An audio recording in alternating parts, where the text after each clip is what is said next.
Assalamualaikum warahmatullahi wabarakatuh. Waalaikumsalam warahmatullahi wabarakatuh. Selamat sore anak-anak. Selamat sore, Pak. Gimana kabarnya?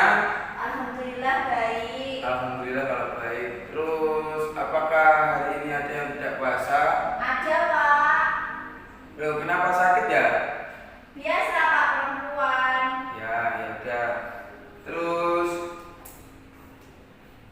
saya masuk kelas ini masih pertama kali untuk menggantikan Bu Sriana. Iya, Terus apakah anak-anak sudah ada yang kenal dengan saya? Apakah ada yang sudah bertemu di jalan? Belum. Belum pernah ketemu? Belum. Ya, Bapak akan memperkenalkan diri terlebih dahulu. Nama saya yaitu Peggy Yuda Doni Damara. Panggilannya siapa, Pak? Panggilan Peggy. Sering dipanggil anak-anak dengan sebutan Peggy gitu, Pak. Iya, Pak Terus Peggy. sebelum kita melakukan pembelajaran hari ini, tolong ketua kelas untuk menyiapkan doa terlebih dahulu ya, agar pembahasan hari ini lancar. Silakan. Berdoa mulai.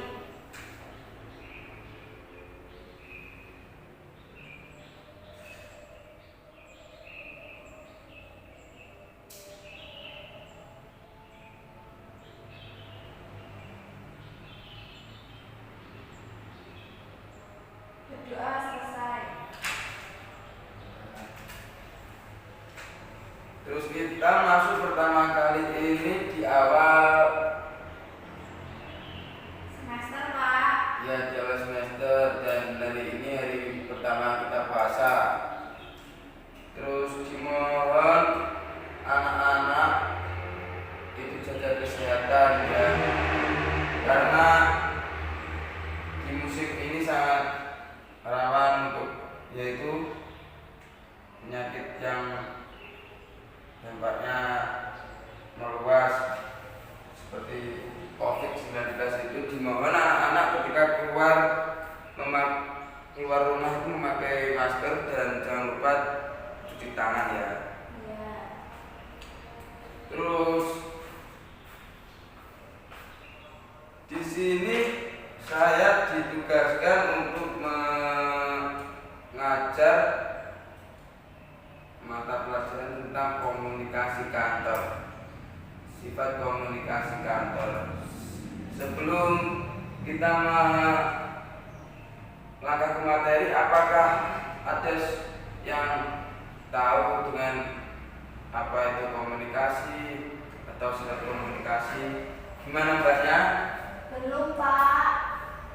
Saya beri waktu 3 menit, tolong dicari atau dirundingkan dengan temannya ya. Iya, Pak. Saya beri waktu 3 menit.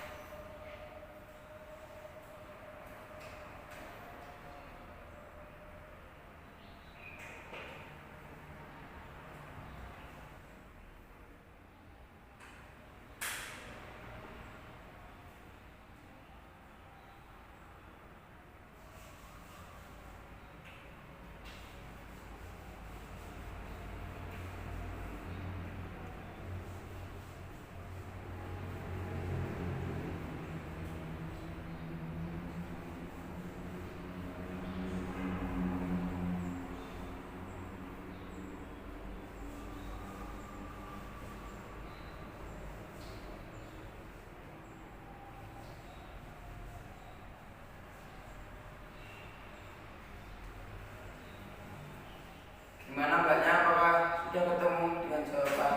Belum, Pak. Sulit. Oh ya, akan Bapak jelaskan saja ya. Iya.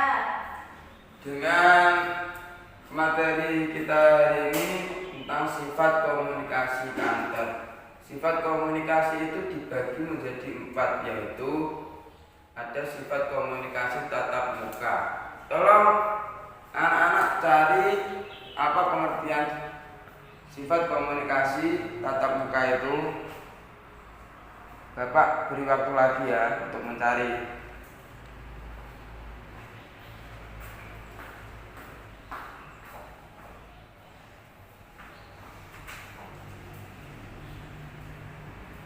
Dua menit enggak maksimal.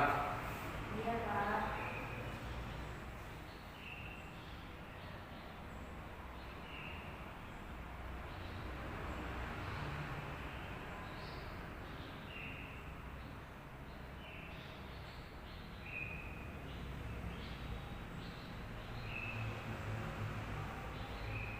Saya Pak tahu. Oh iya Pak, Mbak. Pertemuan antara guru dan siswanya di dalam ruangan kelas. Oh iya, bagus jawabannya. Ngajak siapa? Mbak Fitri. Oh iya, ini bisa menambah nilai ya dengan menjawab ini. Silakan tepuk tangan. Terus Bapak akan menjelaskan apakah ada yang membawa spidol? Tidak, Pak. Enggak ada. Tidak.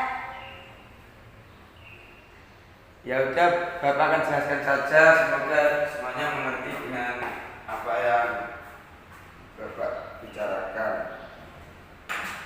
Sifat komunikasi yaitu ada tatap muka. Ya, tatap muka yaitu kesadaran kita akan lebih pada saat yang khusus, seperti kita diuji dengan dosen, seperti yang dijawab oleh Mbak Fitri ya. Iya, Fitri, Pak. Oh ya Mbak Fitri.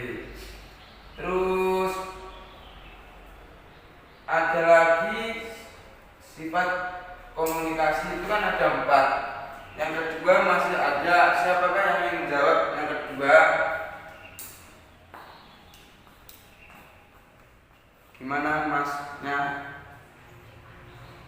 Saya beri waktu 2 menit. Gimana Mbak? Ada yang ingin menjawab? Belum, Pak. Susah. Oh iya, saya beri waktu 2 menit untuk masnya yang ingin menjawab yang kedua ini.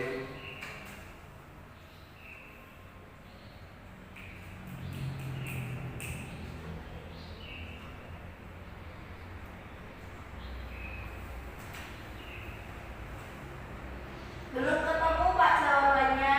Oh iya, Bapak akan jelaskan ya. Iya.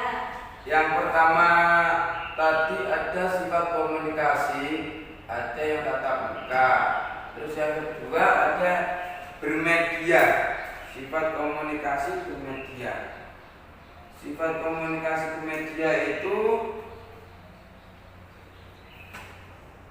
kita tidak bisa mengendalikan pesan yang dikirim kita melalui media. Terus contohnya ketika kita membuat status di sosmed, kita akan dibully tanpa kesadaran kita. Terus ada pun juga kita biasanya membuli punyanya teman kita, itu bisa dinamakan contoh dari sifat komunikasi bermedia. Gitu ya. Ya. Gimana? Pak, ada yang kurang jelas? Sudah, Pak. Pak, membuli itu baik atau buruk, toh, Pak? Yang dikatakan membuli itu ya buruk, karena kita menjatuhkan mental teman kita. Oh, iya, Pak. Terus ada lagi yang ketiga, sifat komunikasi verbal. Komunikasi verbal adalah komunikasi dengan menggunakan simbol verbal. Jadi komunikasi verbal itu menggunakan simbol-simbol verbal. Contohnya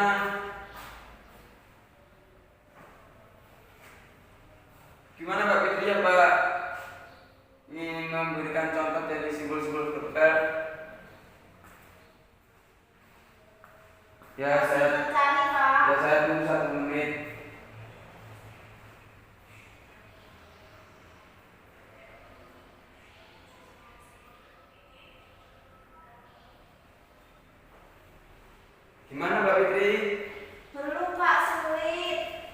Oh ya udah, itu contoh sifat komunikasi yang verbal itu dibuat PR ya. Iya. Nanti Ditulis di kertas atau gimana, Pak? ya ditulis di kertas, itu tugas individu, bisa dibuat tugas individu. Ya, Terus kumpulkan kapan, Pak? minggu depan Mbak. Iya. Terus yang keempat, sifat komunikasi nonverbal adalah proses komunikasi di mana pesan disampaikan tidak menggunakan kata-kata. Jadi kalau bermedia tadi menggunakan kata-kata atau kita mengirim pesan atau kita membuat status itu bisa diartikan dengan menggunakan media. Kalau yang keempat ini nonverbal menggunakan kata-kata, contohnya nonverbal menggunakan isyarat. Jadi seperti orang yang tidak bisa berbicara itu kalau berbicara dengan temannya menggunakan gerakan tubuh yang dimana temannya bisa memahami apa yang dimaksud.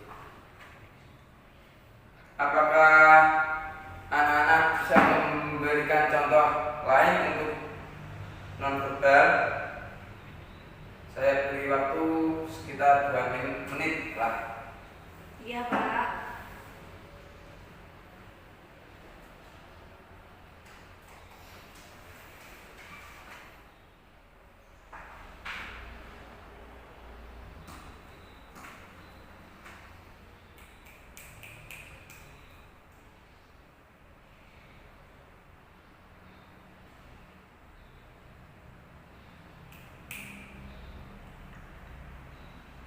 Gimana, apakah sudah ada yang menemukan tentang contoh nonverbal itu tadi?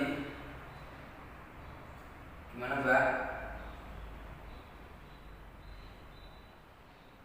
Belum, Pak. Oh iya, nanti dicari ya.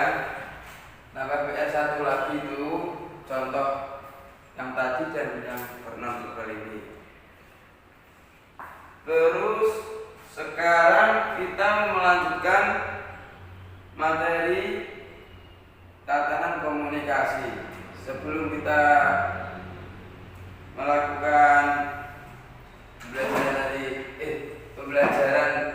membahas pembelajaran tatanan komunikasi, apakah ada yang sudah pernah dengar apa itu tatanan komunikasi, apa tentang pengertian komunikasi? Gimana, Mbak?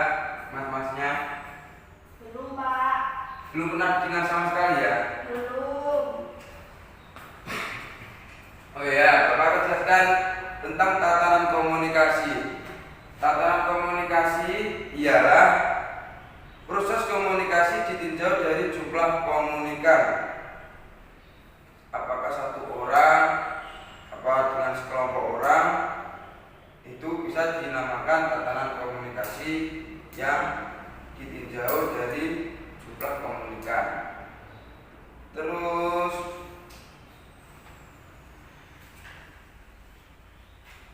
apa tatanan komunikasi itu tadi ada 3 macam. Apakah ada yang sudah tahu tentang macam-macam dari tatanan komunikasi, Mbak, Mas? Belum, Pak. Saya beri waktu 2 menit untuk mencari ya. Iya. Silakan cari.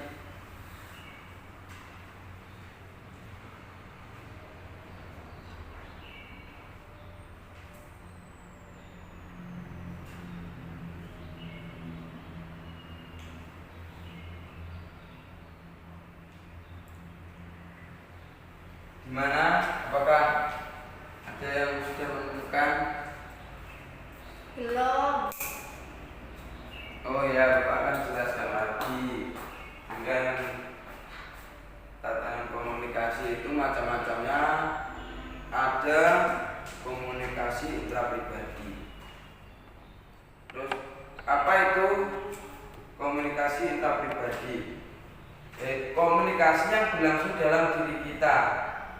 Jadi komunikasi kita pribadi itu ialah komunikasi yang berlangsung dalam diri kita sendiri.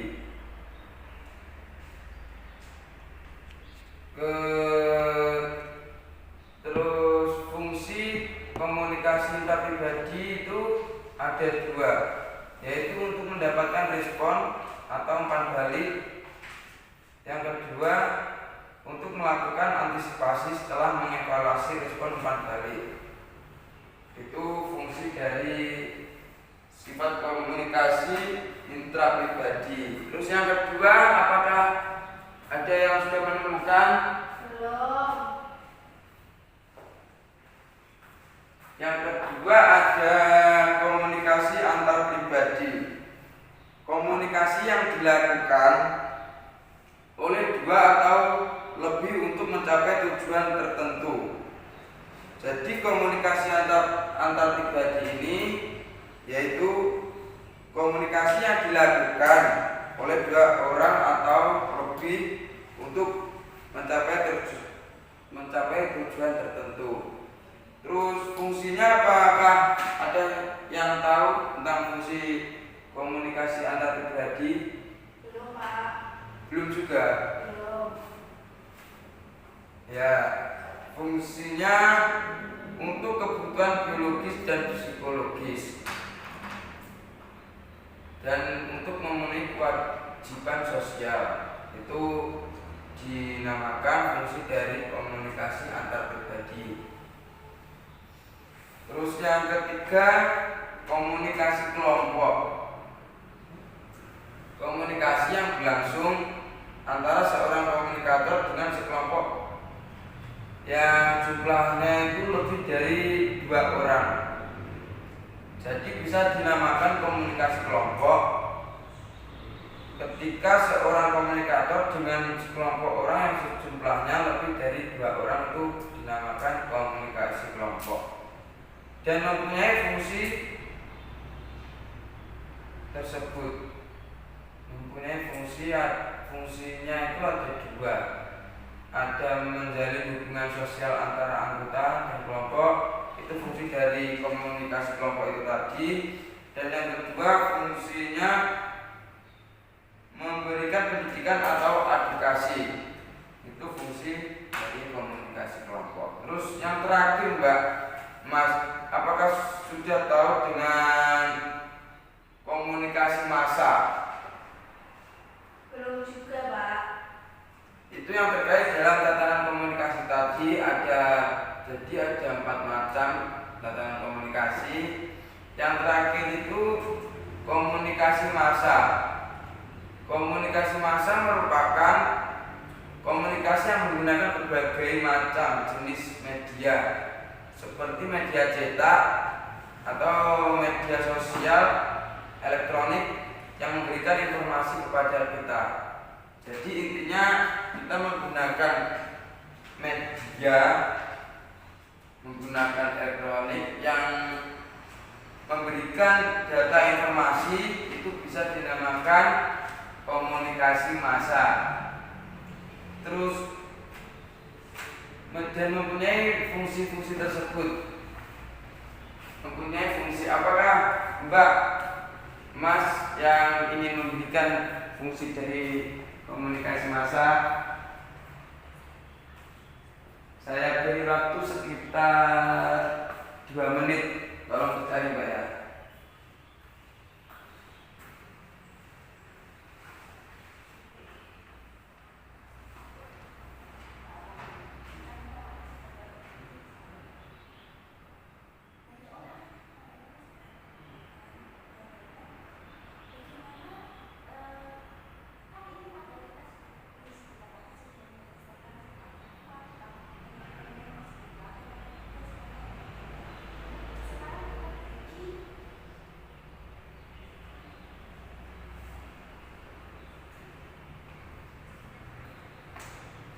Bagaimana mas-masnya, mbak-mbaknya yang ingin memberikan jawaban pengetahuan Anda sendiri aja fungsi dari komunikasi massa?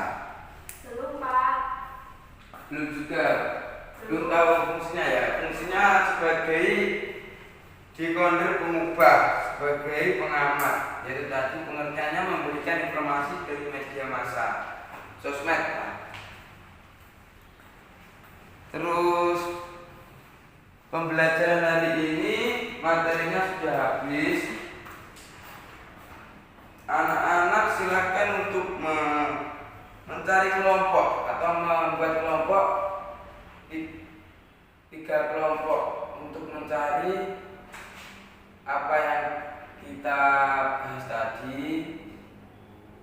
Maka anak-anak bisa mencari kelompok sendiri-sendiri. Iya Pak. Tugas minggu depan. Iya. Saya beri waktu 2 menit untuk membuat kelompok. Pak, berapa orang Pak kelompoknya? Satu kelompok 4 orang, ada 4 orang. Berarti bangku depan dan belakangnya gitu Pak ya? Oh iya, kalau itu bisa Mbak. Iya. Terus Berarti tugasnya mereview materi yang kita pelajari hari ini Pak ya? iya ya Mbak, ya benar. Jadi presentasikan apa tidak Pak? Iya, dipresentasikan minggu depan. Perwakilan aja. Oh iya Pak.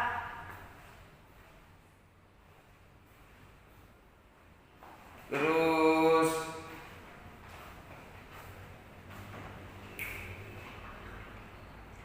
apakah hari ini yang Bapak jelaskan anak-anak apa ada yang belum mengerti? Sebelum kita akhiri, silakan kalau yang belum paham bisa ditanyakan. Sudah Pak. Sudah. Ya sekarang ini waktunya sudah habis. Kalau ada kurang lebihnya, Bapak mohon maaf. Sekian, terima kasih. Wassalamualaikum warahmatullahi wabarakatuh. Waalaikumsalam warahmatullahi wabarakatuh.